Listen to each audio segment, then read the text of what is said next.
All right, on tonight's episode of Python Papi, we're back inside our generative AI course, and we're still building our Gemini model. Well, actually, we finished up our model, but before I go any further, let's get ahead and have a look at what we went over tonight.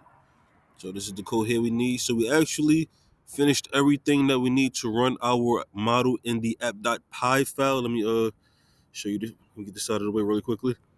So this is done completely. I didn't know that we were so close to being done. I would have just finished it last night. All we added was two new pieces of code here. You see the st dot subheader. The response is st dot write response. Let me go to the walkthrough so I can explain what that is.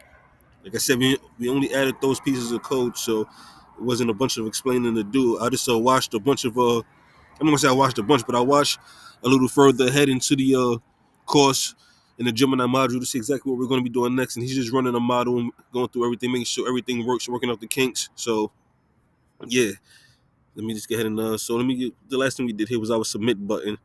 All right, so finally we were programming our submit button. If submit button is clicked, this is how we did that. You see, if submit image data equals input image setup uploaded file. I think we went over this last night. Now the next thing we want to do is display our response. This is the method we will use to do that, plus its parameters slash text. So we're going to do the st.sep header. The response is going to be the caption or the precursor to our actual response. And this is how we will display the actual response. We're going to do st.write and response. So the response is actual response is what we're going to get back after we make a query and our model gives us back our response. So like I said, the back end portion is completely done in the app.py file. I don't know what we were doing over in the Colab notebook. I'm assuming we're going to get back into that later and run it from there a different way, but this app.py file is completely done. So what I'm going to do is I'm going to take the next day or two to actually go through setting up the environment that we need to actually run it. Let me show you where is that in the walkthrough here so we can be on the same page. So you can see here, next thing we will do is access our CMD line from the terminal so we can create an environment. So I'm going to get ahead and create an environment. And again, the reason we create environments is we don't want the the requirements that we need for this particular project to clash with the requirements we already have on our local system. So we're going to create an environment, put all of the installs and downloads and stuff inside the environment, and then run the app from there. Like I said, I'm going to take the next few days to get ahead and do that, get that set up our environment. You see the code kind of create. VNV Python. We're going to use a 3.9. We already have our API key. We already have our .env text file.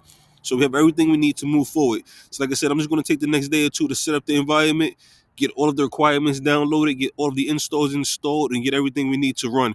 Like I said, I watched a little ahead in the course, and the instructor did get everything to work properly with his particular code. Like I said, it does change. Remember the last time we had a model to build, we had to build damn near completely. I'm sorry about that.